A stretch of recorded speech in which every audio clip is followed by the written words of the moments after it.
Thanks everybody for showing up, and thanks to the organizers for having me here to talk about doing stronger work. And by work, I specifically mean something like art, but I don't want to use that word very much because it's easy to get a big head when you say, oh, I'm doing art, you know, and especially when you say, oh, I'm trying to do good art or better art, people will indignantly ask, better than what, you know, and especially if you accidentally use a capital A on art, people get all offended. They could have a different definition of it than you. So we'll stay away from that word today, and I'm going to give a spoiler alert. Later in this talk, I'm going to give a pretty serious spoiler about a game that I recently worked on called The Witness, and you know, it's been out for a while, so probably you've either played it or you haven't, but if you intend to play it, this will maybe spoil one of the biggest things about the game. So you might maybe want to sneak out and have lunch with a friend and watch the recording of this later on YouTube. Nobody's doing that, so that, well, whatever. Okay, so why, you know, when I talk about trying to do strong work in the field of games, you know, you've got to start somewhere, and I like to start asking, why are we making games, or why do people play games in the first place? And of course, that's a very complicated question, but we can start a little simpler. We can look somewhere like the animal kingdom, and what do dogs do? What are they doing when they play fight, for example? You know, they often fight playfully, and they look like they're mad at each other, but it's not serious.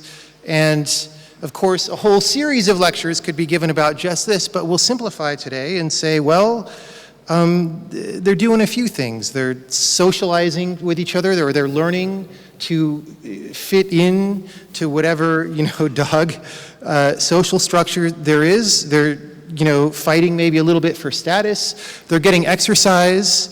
They're working on whatever happens if a dog really tries to steal some food that I want and that I need to live, and those sorts of things.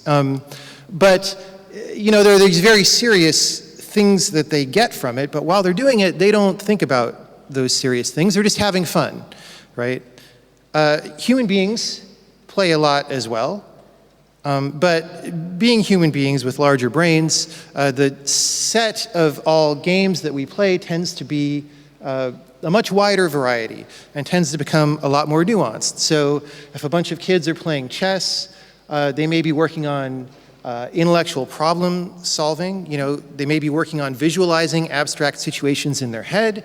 They may work on memorizing a bunch of chess positions, or just social aspects, dealing with other kids, dealing well with losing badly, or dealing well even with winning.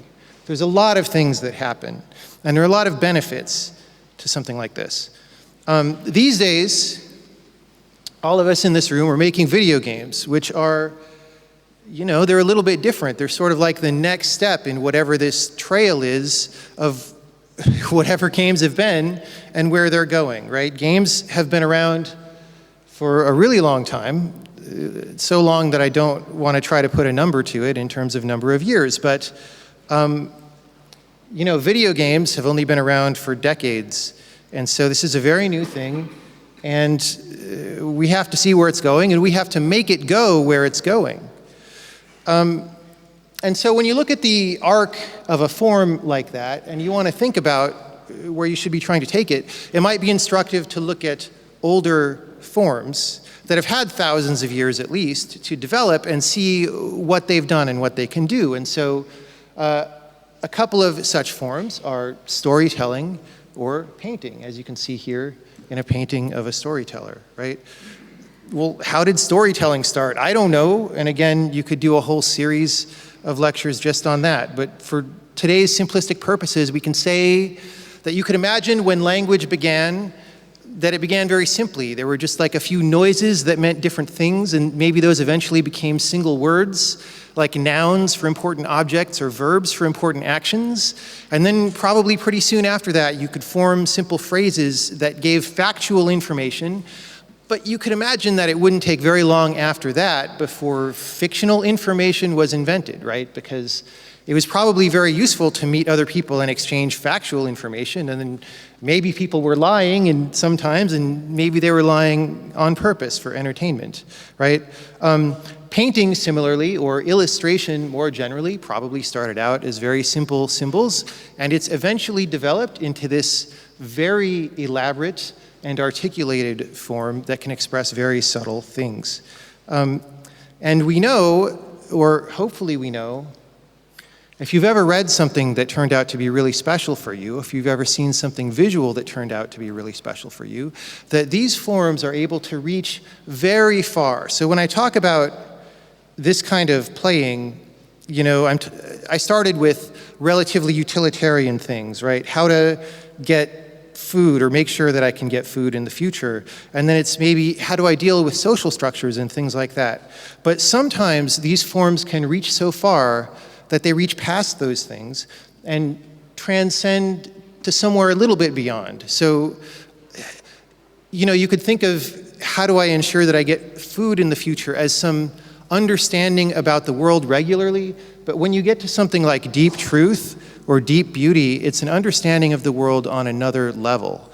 It's an understanding of reality that we often don't get a chance to touch when we're too worried about food and social status and things like that. But we know that these forms can take us there. But how do we get there as game people? Maybe, you know, you may have had rare occasions when a game made you feel that way, but I would claim that we're nowhere near knowing how to do that as these forms are, right? We're much further away. So, step one, I think, to being able to do that is to stop sabotaging ourselves. And we'll explain in a little bit what I mean by that. But I think that it's true that almost every game, in getting off the ground floor from the fundamental design or even the fundamental technical aspects of programming, just shoots itself in the foot.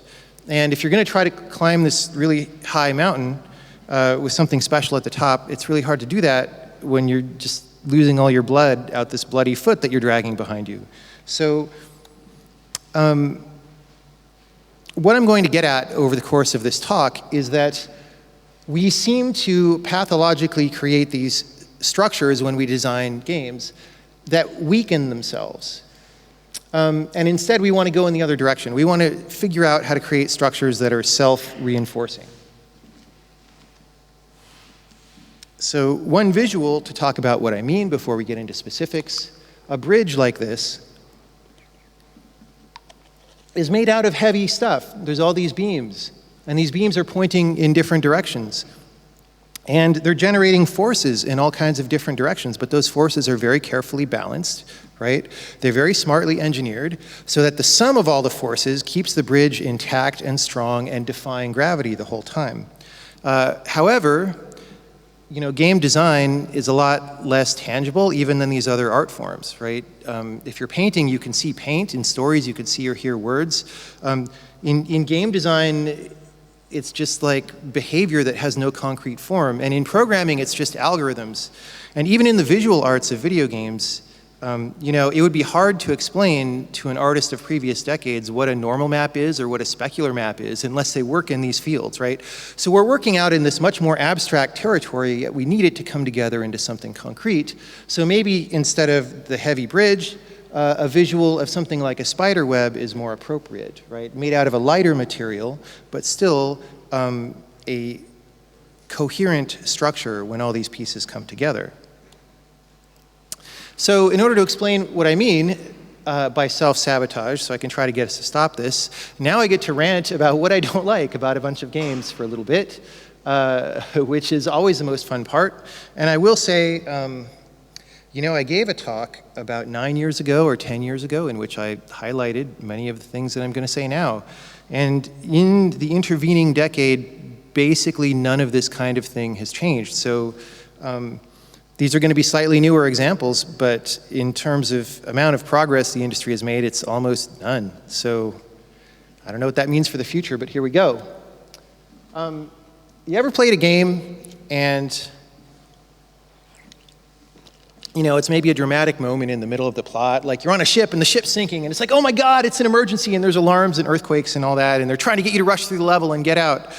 And if you ever just have the bravery to just stop and stand there for a minute, you realize like, nothing's actually happening. There's like some screen shake and some sound effects, but I could stand here forever, right? It's like not really an emergency. Games do this a lot. It's even worse when they give you collectibles to do on the way of fleeing the emergency, right? Games do this all the time because they start out, AAA games especially have to feel big, and one way of feeling big is you give people lots of little errands to do, and one of those errands is to find little things tucked away in random corners. And in the earlier levels of the game, they've sort of trained you to look for these things, and they can't drop that piece of gameplay now, or maybe the designers are just stuck in the habit. So you're trying to escape this doomed castle that is falling apart because you beat the mini-boss, and meanwhile it's like, oh, I bet there's a collectible up in that hallway that certainly looks like a dead end, and there's kind of a hard jump to get up there. Let me try, oh, I missed the jump, let me run around, and oh, I missed it again, and then the third time you make it up there, and then you're like, oh, there's no collectible here, right? It totally deflates the feeling of it's an emergency and works against the other things that the game is trying to do, right? So the game, through the gameplay that it's trained you to be doing, it's trying to get you to do something that you wouldn't ever do in a time-critical situation, but it's trying to pretend like you're in a time-critical situation. Many games do this, and it's terrible. An RPG equivalent, you are the chosen one. Only you can save the world from terrible evil, but please go kill 50 rats and skin them and sell the pelts to the store to get a couple gold pieces to buy a crappy dagger so you can go fight some more monsters, etc. Never mind that the king's over there with like an army and really good magic weapons. He's not going to give those to you, even though he knows you're the chosen one, and everybody's going to die if you don't do something really fast, right? Here's another game. This is Call of Duty Modern Warfare 2. And this is a level called No Russian, which was very infamous at the time this game came out. But it was not infamous for its design problems. It was infamous for the fiction, which is that you are an American spy and you're trying to infiltrate this cell of terrorists, and the terrorists have shown up at an airport in Russia to kill a bunch of civilians quite brutally. And in order to prove that you're loyal to them, you're going through there and pretending to participate in this massacre. So you do all that, or choose to try to not do all that, and then somehow they don't notice that you're not shooting at all. And then you end up outside to try to escape, and the police have showed up, and there's a bunch of them, and you don't really have an option here. You kind of have to fight and kill a bunch of police. And, especially depending on how the difficulty is set, this level could be pretty hard to win. And it's quite likely that you'll die a few times. And just like in many shooters, when you die, you have to go reload to a previous checkpoint and try again, right? Just like every game. And then eventually, you've died like 5 times or something, and you eventually make it to the end. And the leader of the terrorist cell is here. He's in the ambulance, and he's helping you out, and he's like, oh, psych, and he shoots you. And your character dies for reasons that make sense in the plot, and that means you won the level and you move on, right? So if you died 10 seconds ago to these guys, you lose and you have to play over, but if you die here, you win, even though both of those things are equally bad, because according to the story, this guy's only point was to leave you there dead, so he would have been very happy. In fact, he would have been happier if these guys had killed you and left you there, right? It actually makes no sense when you try and put the plot and the gameplay together. No sense whatsoever. Now, people have noticed this kind of thing before in games.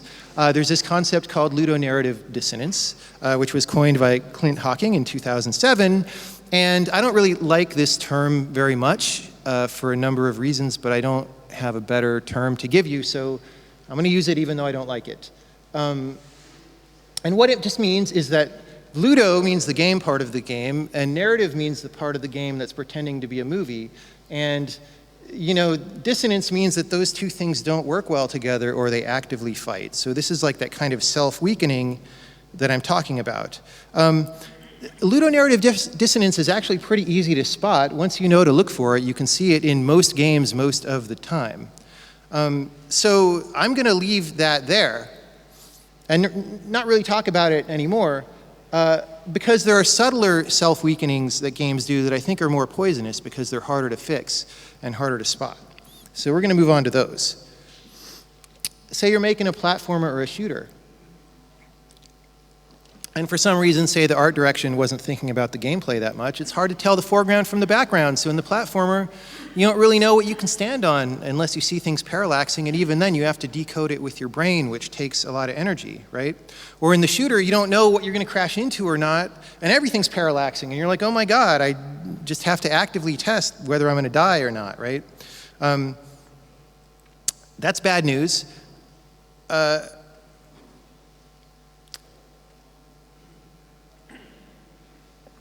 Well, we'll elaborate on that in a second, but I'll just say for now, when I made this game Braid, because I had played many games like this and had unpleasant experiences with this, even if you can sort of stare at something and decode whether it's foreground or background, it's unpleasant to have to do that. So in Braid, I put a great deal of effort in the high-level art direction, right? One of the top rules of the art direction was it must always be very easy to tell the foreground from the background, even if you're looking at the screen really blurry, squinting from like 20 feet away. And that worked out very well. A related thing that happens in action games that we see pretty often is, say again, it's a platformer or a shooter, and it's got fast action, and it's demanding that you have high reflexes and react really quickly, but the controls are not very good, right? They're sluggish, and you don't really feel like you could control the character, right? We've all played something like that, and it feels bad. But what I'm trying to say today is that both of these things, the bad controls or the inability to tell the background from the foreground, are not only basic failings of craft. They actually also are insidious on a deeper level. They weaken the game on a very subtle level. If you claim that your game is about action, right? This game, in this game, you have to react really quickly to dodge the obstacles. But you do not give the player the means to express dexterity, the dexterity that you're demanding to respond to the conditions you're giving to the player, then it's an ideological conflict or a conceptual conflict, right? You're saying the game is about the player having dexterity, but it's not really about that because you haven't put the ability for dexterity into the game, right? The same with the foreground-background thing. If you say that this game is about not crashing into the background among many other things, but you don't give the player the sufficient means to play that correctly, the game's not really about that. And so at some point the game is confused about what it's about.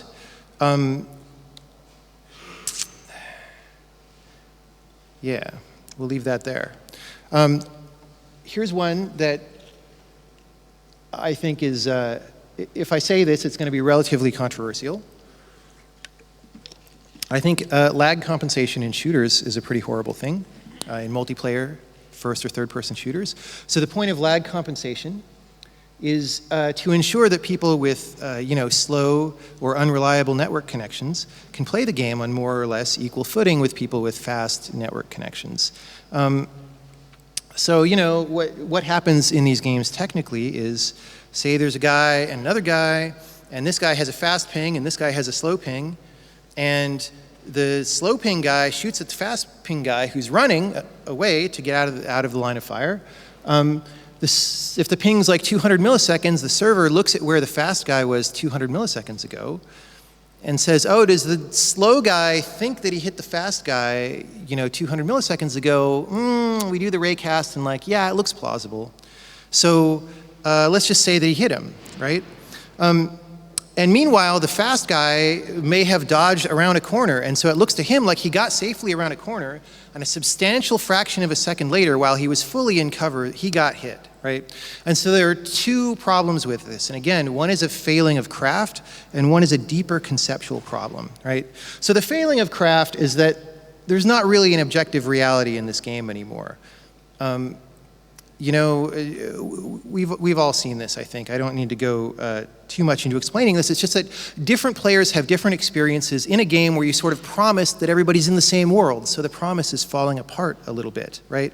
But the deeper conceptual problem is you're punishing the dedicated players who are the most interested players in developing the skill at your game, right? So the interested players, the dedicated players who really want to get good, are the ones who are going to, as soon as they can afford it, get a faster CPU, get a better GPU, right? Get a 144 hertz monitor. Make sure they have a fast network connection, right? So they're going to invest in being good at your game, and they're going to try to have the best play experience that they have. But out of their control, you're making their play experience worse every time a high-ping player shows up, right? And you're punishing them for wanting to be good, and you're putting a ceiling on how good of an experience that they can have. And so the problem here is that any game like this that pits players against each other is implicitly claiming that this is a game that values competence and skill, and you're sort of punishing people for wanting to pursue competence and skill. So it's a conceptual flaw in the whole scheme, and so you shouldn't put in lag compensation, I claim. There's other reasons why you shouldn't also, but that's the biggest one. So a game that does this famously is Counter-Strike. Another game, I think PlayerUnknown's Battlegrounds recently does this. I don't actually know, I'm not privy to the technical details, but I've certainly seen some streams where people are well behind cover and look like they get shot. So, yeah.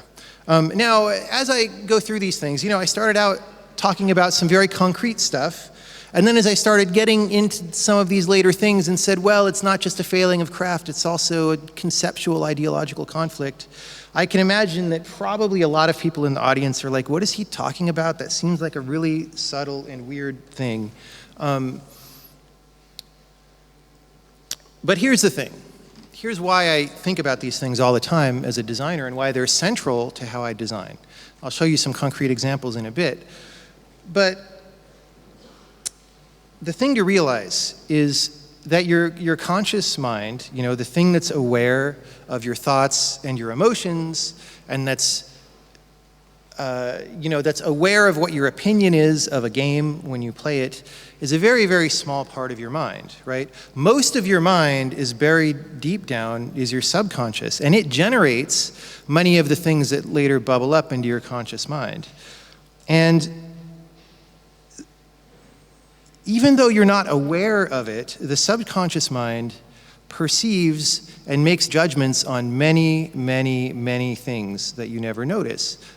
It sees a lot, and it sees a lot of things that are subtle, and it notices all this stuff that I've been talking about. And, well, we'll say enough about that. One more thing that's going to be controversial, if I rant about it, is DDA, which stands for Dynamic Difficulty Adjustment. This is when a game changes how hard it is while you're playing it without the user explicitly changing the difficulty based on how well you're doing. If you're not doing very well, it says, oh, I'll just silently make the game easier. And if you're doing very well, it'll say, oh, I'll make it harder and make you lose a little bit more. And why would people do that? Well, it's because some folks got into this idea of flow states where, there's like a zone where things feel just right and you're in the flow and things feel good. And if things are easier than that, then they're boring. And if they're harder than that, then they're too difficult and frustrating. And so, why don't we make games where you sort of stay in this magic zone the whole time? Who could argue with that? And I could certainly argue with that in a lot of ways. But the most basic way is just that first of all, if you start changing the difficulty while I'm playing, and I'm a regular human being trying to get better, my impression of how well I'm doing is based on concrete things that happen, like how much I get shot in this shooter, how often I die, right? How many rewards I manage to jump and get, or things like that. And if you're dynamically making it harder, that means I'm getting shot more, right? Or, I'm not able to grab the things as much or whatever it is. And so you're screwing with my perception of how good I am at the game, which is the fundamental thing that I use in order to learn to be good at the game. Now that's high-level learning. There's lots of lower-level stuff. So say again, I'm talking so much about shooters in this talk, which I don't usually do, but say it's some kind of single-player shooter, because you wouldn't generally do this in a multiplayer game. what does it actually mean to make the game harder or easier dynamically? Well, you're going to adjust some parameters on the enemies, like how many hit points they have, or how much damage they do when they hit you, or how much reaction time they take from the time they see you to the time they shoot or do some other attack. And the problem is that when I want to learn a system and I want to be good at it, right, being good at it means learning the system. It means learning how much reaction time I have from spotting a guy till getting in cover. It means learning how bad it is to get shot, right? And I can't learn that stuff if you keep jacking around with the parameters, you know? I especially can't get it into muscle memory if you keep changing the timing. And muscle memory is how people really get good because, again, your brain is too slow to make conscious decisions all the time. So when someone's really good at a shooter, a lot of what's happening is sort of down at the reflex level, and you're defeating that by putting this kind of thing into a game.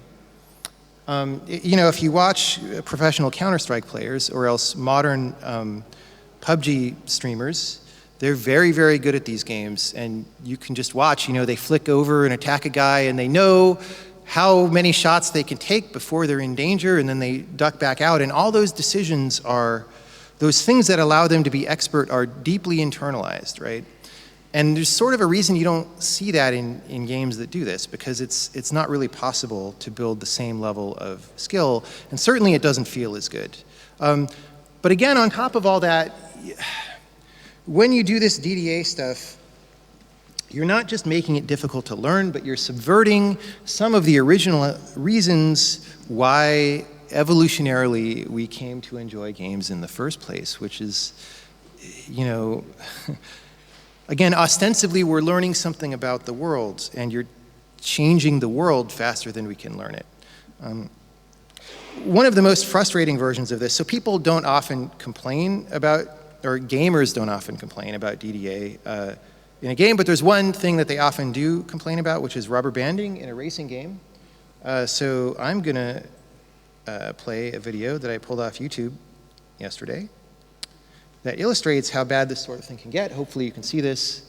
It might be a little, can we get lights now? Yeah, okay. So this is a racing game that we will not name, and a player made a custom track that's completely straight, and he's just driving down this track as fast as his car will go, and boom, another car passes him. How does that make sense? How is that car that much faster? Oh, here comes another car on the left. It's beating me, barely. I guess he has a better, wait, no, he's slowing down, he's falling back. Like, why? Nothing's happening. Wait, now this guy is way slower on the right. Like, what's happening? And it's just that the DDA is trying to generate drama, and so the cars are beating you, and now they're not beating you, and this part is really fun. So obviously here, everybody is driving their hearts out. They're going as fast as they can, and then way off in the distance, you see just somebody who's apparently such a good driver that he could just go really, really fast and just beat everybody, right? How does that make any sense at all? And of course, if we sit here and, oh, here we go, yeah. And then now he's just slow all of a sudden, right? It's stupid, it's stupid. But a lot of racing games do that. And you know, when the designers put that stuff in, they're hoping that it's not as obvious because most tracks are a little bit curvier, so there's more going on. It's not as obvious that the game is cheating that badly. But the better you get at any of these games, the more clear it is that this is going on, and it's kind of offensive, right? Because you're not, you know, it's like, why would an adult, like if you're playing a game with a human being, and they let you win, that's kind of offensive, and it's like, why am I playing this game with you, right? What is the point of this? Letting someone win isn't really for adults, it's for kids. But for some reason, we make games for adult audiences where we do this, right? And then the last, the most central, deepest, most frozen circle of hell, in my opinion, is reserved for games that explicitly lie to you about what's going on, with no real way for you to figure this out. So the pageant winner for this is XCOM, the XCOM remakes that came out over the past few years, which lie to you about the probabilities. So when you're gonna shoot an alien, you line up a shot, and it computes a probability based on distance and amount of cover and all these things. It gives you the probability of how you might hit the alien. So down in the corner it says you have an 83% chance to hit it all and a 50% chance of a critical hit. But, you know, Sid Meier at one point voiced the opinion that, oh, it feels better for players if they miss less because they feel like 90% means they should never miss and 80% means they should almost never miss or something. So games should lie about this stuff. And so the developers of the new XCOM apparently took this to heart. So all the probabilities are fudged. And again, I'm going to claim this has a deep, deep conceptual problem that prevents, well, I use the word deep too many times, but it prevents the game from being as deep an experience as it could, which is the following thing. It's claiming to be a tactics game, right? Where I move my little guys around and I make tactical decisions. But if I want to be a refined tactician, I'm going to make careful judgments about risk versus reward, and I'm going to come up with something optimal that gives me the best reward for the most acceptable risk.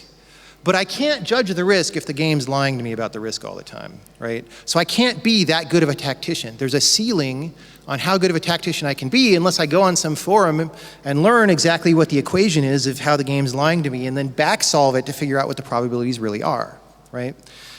At some level, so games, you know, games are about the subject matter that lives in the design and the programming. And games like this are in some sense about probability and about judgment in the face of probabilistic information. And so it's a really deep betrayal when they lie like this. The second thing, you know, the reason dogs play and the reason kids play is because we learn, and that doesn't ever go away. Adults learn from play. So when we play a game like this, even though we're not explicitly doing it as a learning exercise, the reason our brain enjoys playing is because it thinks it's learning something. And in this case, it thinks it's learning something about probabilities, right? As you play tens of hours of this game, you're getting some feeling of what it feels like to say, I'm going to take a risk at 70% probability, and I'm going to, over time, just get a feel for how often that's worth it or not, right? And then, the reason your brain thinks it's learning these things is so it can carry it forward into the rest of life. And if you carry your knowledge of probabilities from this game forward into the rest of life, you're going to make mistakes because your fundamental, your basic feeling about probability is wrong. And the funniest thing about this, I don't know if this changed in the sequel, and you know, I haven't verified it myself through hours of play, but what I have heard is that the exact equation that they use only jacks up the probability for so-called acceptable shots, which is anything 50% or over. So if it's under 50%, the probability is actually mostly unmodified, except that, you know, it's a pretty complicated equation where you get a base boost based on difficulty level and then something else contextual based on whether you're having a bad time or a good time in the combat and whether you've hit or missed recently. So that's some DDA happening. But the upshot is anything 49% or below is mostly right, and anything 50% or above is mostly wrong. So probabilities between about 50 and 60% pretty much don't exist. There's like a giant hole there, right? So if you play this game a lot of the time, your brain is going to get the impression that 49% is bad and 50% is pretty good, right? Because whenever it says 50%, that's all right. And whenever it says 49%, you probably have a bad outcome. And your brain may latch onto that because that seems like a pattern that makes sense, right? But it doesn't make sense at all. It's really deeply wrong. 49 and 50% are not really different from each other at all. And so you can be doing damage to people when you design and implement and build art for games like this. And again, I'm not going to say that this is very high on the list of world concerns, you know, next to like pollution and nuclear war and AI that goes rogue and kills everybody, but maybe if AI goes rogue and kills everybody, it'll be because of this. Maybe because we misprogrammed it because we learned probability wrong, or maybe it's so mad about the way we use probability, it's like the humans are all stupid. They deserve to die. Anyway, so as a player, there's a very, like I said, the subconscious mind sees all, and not everybody's mind is going to pick up on this kind of thing, but for people who do, there's a loss of trust, right? When you submit yourself to the magical universe of a game, you're doing it voluntarily, and you're doing it because you believe you have something to get from that, right? But, once your subconscious says, wait, the reason I'm playing games or hearing stories or looking at illustrations is to learn something about the world at some level. And I can't trust you to relate the world to me if I can tell that what you're telling me is wrong. It's like if you're talking to a friend and, I don't know, maybe this anecdote is a little too personal, but if you ever had a friend who's like pretending to be an expert at something and they're not, you're not going to believe what they have to say, right? So games can be that guy, basically. And so if my goal is to get past the regular, everyday things about the world and get into this exalted realm where we can create experiences of truth and beauty, deep truth and deep beauty, how are we ever going to get to deep truth if we aren't even getting to basic truth, like is my shot going to hit or not, right? We're limiting ourselves. And, like I said, there hasn't been much change on this front in the past 10 years, and I think it's because when I start talking about this kind of thing, it doesn't sound that important. But I can tell you guys, when I design games, this is what I think about all the time. These are the constraints that determine what I design. And, all I can say is I'm much happier when I build something good that conforms to these. Or that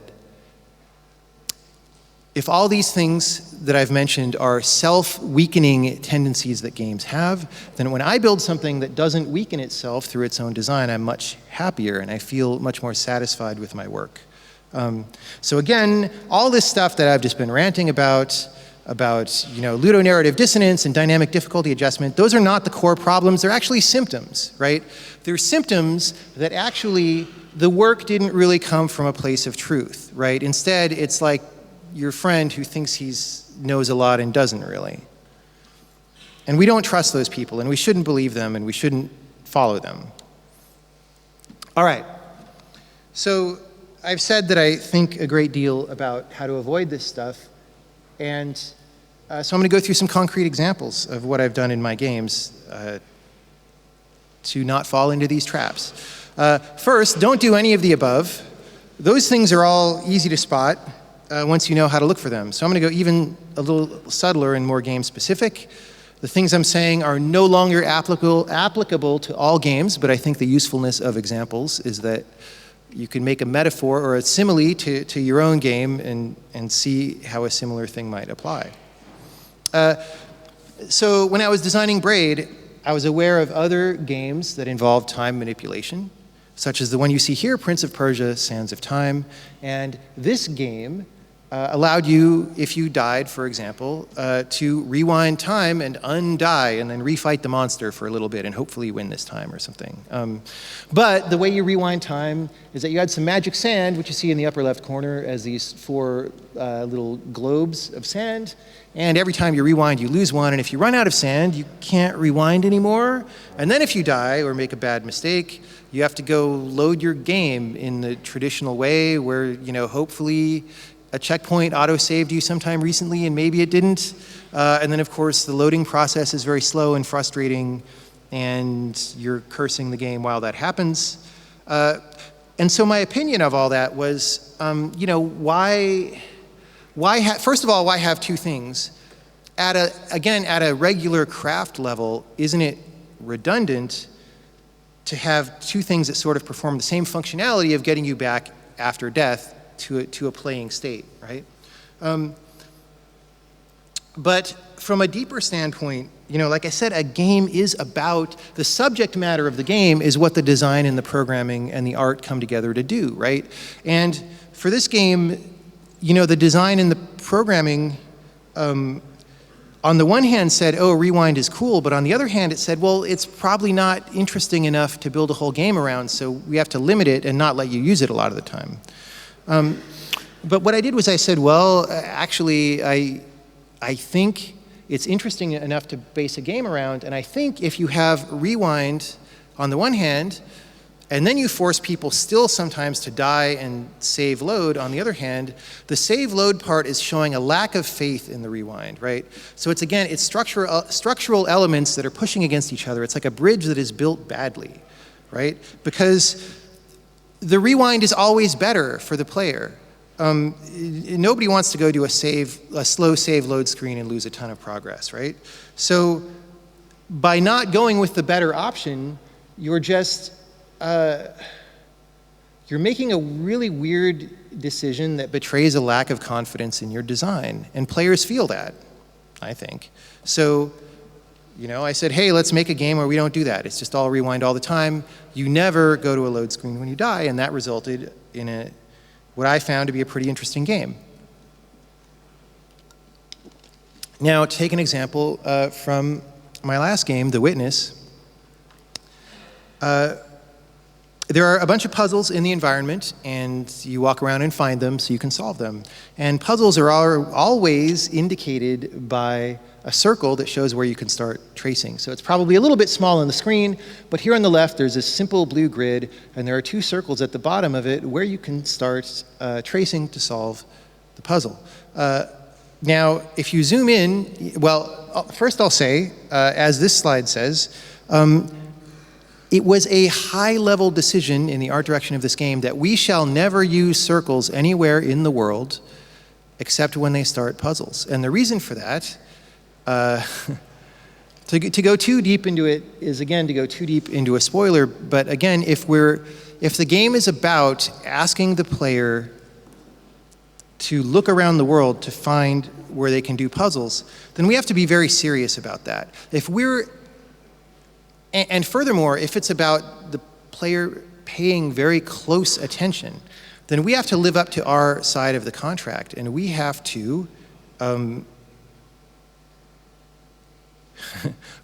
make sure that when they look around, they don't have a bad time, and that they don't have a time that fights with what we intend the game to be about. If they see a bunch of circles that don't start puzzles, then the game doesn't work. And this was a very subtle, very weird game design. Making this thing work was a delicate matter, right? And so, for example,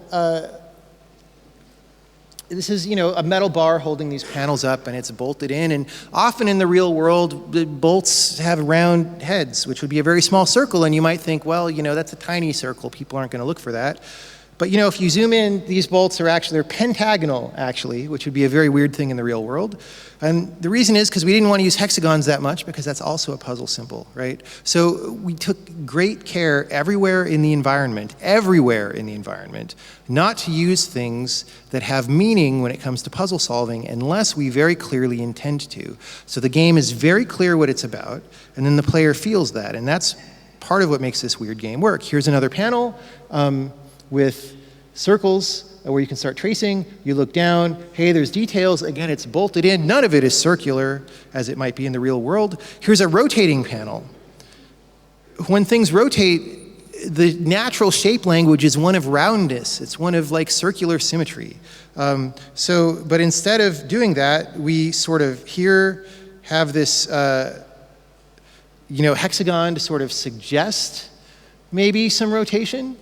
But it's not actually round. Here's another rotating thing. The language is all hexagons and squares and rectangles, right? Not round at all. You'll notice even the rocks down here, going back to the previous screenshot, they're very faceted, which on the one hand is stylish and saves us some work in modeling, but on the other hand, they're not at all ever in danger of presenting an accidental circular silhouette from any angle, right? We thought very, very deeply during the entire development of this game, which was more years than I would have liked, about these things which players will never, ever notice if the game is working correctly. But it was required to make the subtler parts of the gameplay function properly. Columns in a church, they're hexagonal, they're not round. Here's a really fun one. Over here in the shadows, there's this minecart thing. and it's sort of derailed, but it was originally on rails. It traveled back and forth. And carts have wheels, and wheels are round. And how are you going to have a whole world without things with wheels? Well, we mostly managed not to have wheels, but in this case, we kind of had to. And we were maybe stuck. So what did we do? So I'm going into sort of a non-textured, lighting enhanced debug mode here for a second. You can see these are the mine cart wheels, and they're not actually round. They're these sort of rounded triangle shapes. I forget the specific name for them, but they're actually shapes of constant diameter. So if something rolls on top of these cylinders, it'll maintain a level height above the ground, but there's no, like the center of this cylinder will bob up and down as it tries to roll. So it cannot be put on an axle as simply as circular wheels, which is probably why we don't use these things in real world machines. But that's the depth we went into in this game that at first glance doesn't have very much story at all. We did enough world building that we built this funky design for a cart that wouldn't have circular wheels, but that would still roll, and you can hardly ever see it, right? That's how seriously I take this kind of thing. Maybe the lesson of this talk is I'm just crazy, but I don't think so. Another choice made in the game is that there's no inappropriate music anywhere in the game. There's none of this just music that plays over everything that games often have. Part of the reason for that is simply that I think that music is usually pretty terrible, because unlike movies where you can carefully score what's happening, in a game they just sort of play emotionally inappropriate things over the top of whatever's happening, right? So that would again be the part of the failing that's a regular failing of I didn't execute my craft well enough if I put that music in. But there's a deeper reason, which is that this game is about paying serious attention to your environment and being careful about knowing what's around you at all times. And sometimes that means sound. And if I drown out that sound with music that's essentially meaningless or not nearly as meaningful as the things in your environment, then the game is being unclear about what it's about, right? Or it's being confused, or it's self-sabotaging, right? And so this is a decision that people think is weird. They're like, oh, it's not, commercially speaking, it's not a good idea to make a game with no music in it or whatever. You're certainly not going to win a Best Music Award at the GDC. Take yourself out of the running for that. And it's like, yeah, but it's what this game needed. So anyway, so that's been all these negative examples for the whole talk. Let's go to positive examples now. So given that you can build up the skill of noticing when you are designing or programming or doing art for something that is self-sabotaging, and given that you can prevent that, how do we go in the other direction now, right? Because that bridge wasn't just something that is not pushing against itself destructively, it is also constructively gathering all these forces together in a beautiful shape that maintains integrity. How do we do that? And I think this is a delicate skill that takes a whole lifetime to master. I certainly haven't done it, but I can give people a starter. And the way that I recommend starting is like this. First, notice a relationship in your game, any relationship between things. We'll get more concrete about that in a second. So whatever that relationship is, can you add interest to it? Can you make it, maybe if it started out random, can you make it unrandom? Can you put significance into it? Can you put meaning into it? What are some relationships? Well, say you're making a puzzle game. There are puzzles in it. Those puzzles are somewhere. They have positions. What are those positions? Are they random? If you can think of two puzzles that are somehow related to each other, are their positions relative to each other meaningful? Are their orientations relative to each other meaningful? Should they be facing each other? Should they be facing away from each other? Should there be a third vantage point at which you can stand and those two puzzles are framed in a way that imbues them with some significance or some contrast, right? Certainly, you can come up with things like that. Maybe it's not a puzzle game. Maybe it's an action game or a hidden object game or, anything with objects in it. The objects have physical properties. They have shapes. They have colors. They have textures. They have reflectivity properties, right? Are those shapes meaningful or are they random? Can you alter the properties in some way to make them more meaningful? If it's a story-based game, there's maybe like a house with some rooms, and what colors are the walls in those rooms? And can you give that some meaning? Can you choose colors for the walls that have some relation to the story and that hopefully are more interesting than sad room is blue? If you can do any of those things, you can make your game more interesting. Now, I'll say that these relationships that you find and these meanings that you put on top of them, or these transitions that you make from randomness to intention, don't have to be obvious or visible to players, right? It's enough if it's just satisfying to you. In fact, if you insist on making these things visible to players, you can journey into some territory that's very ham-handed and ugly. So I don't recommend that. So just as an example, when I did these mazes in the Witness, well, I knew that when you're down playing through these mazes, the colors don't particularly mean that much to you, but when you're up on this vantage point from this tower, which I consider to be a very important viewpoint in the game, I wanted to offset these from each other and have the colors look interesting. They're a little washed out on this screen, but they look a little more interesting in real life, and to have a little bit of meaning, and they do. And mostly it's meaning to me.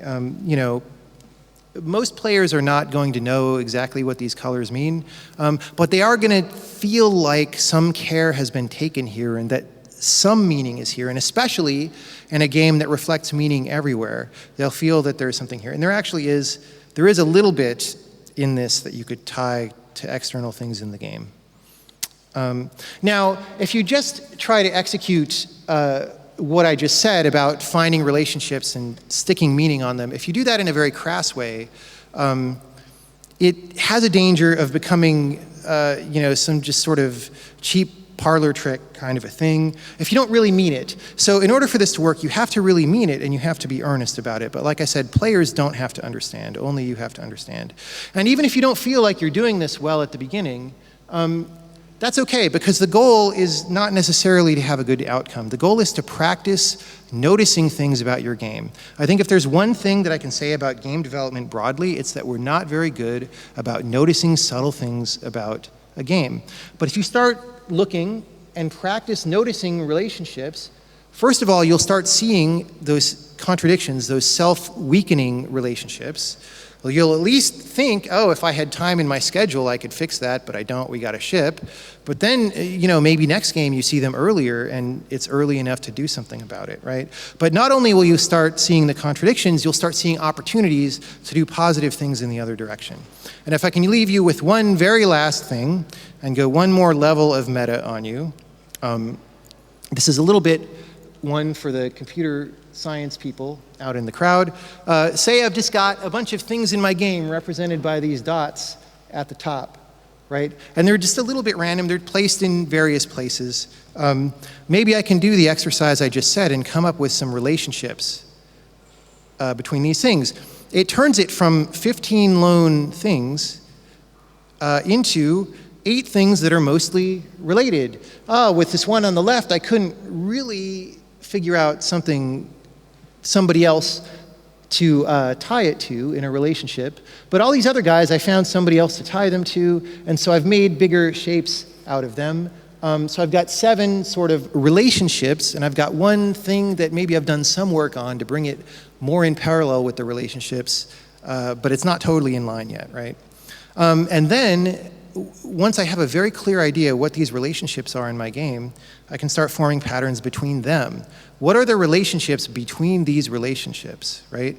And you can build another level. And I've turned it now from 15 seemingly random things into 8 more ordered things, and now I've got 4 much more ordered things.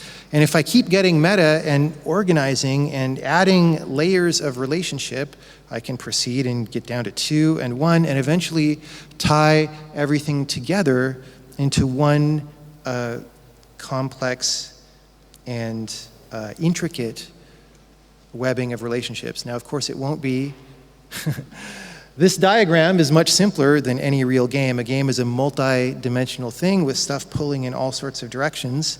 In fact, it's much more dimensions than 3.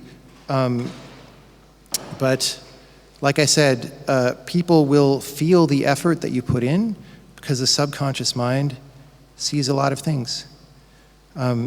Thanks for your time. I don't know if we have time for questions, or 2 questions, a couple questions. All right, I'll take questions if anyone has one. Hello, I'm sure you're getting this question quite often, but are you planning to release your language anytime soon? Pretty soon. We're going to do, hopefully, a closed beta. I mean, if I give a schedule, we'll probably miss it, but I'm counting small integer numbers of months, at this point, before we do a closed beta, and then we'll roll it into an open beta when it survives the closed beta, right? So, if I can just have a follow-up question, how are you going to choose people to participate in the closed beta? Talk to me a little later, and we can see. Yeah. Thank you. Hi. You were talking about kind of like an uncompromising way of seeing game design and also respecting the player. Sure. And I was wondering, where do you put user testing in that equation? How do you, when you start putting the game in front of players, and what value do you give to that feedback? I do very little user testing, in part because I consider what I'm doing to be art and not commercial products. But I think even for commercial products that are not trying to be art or serious work, as I said at the beginning, I think user testing is often a mistake. I think it makes games boring a lot of the time, because there's this tendency, anytime you get feedback, to take it too seriously, right?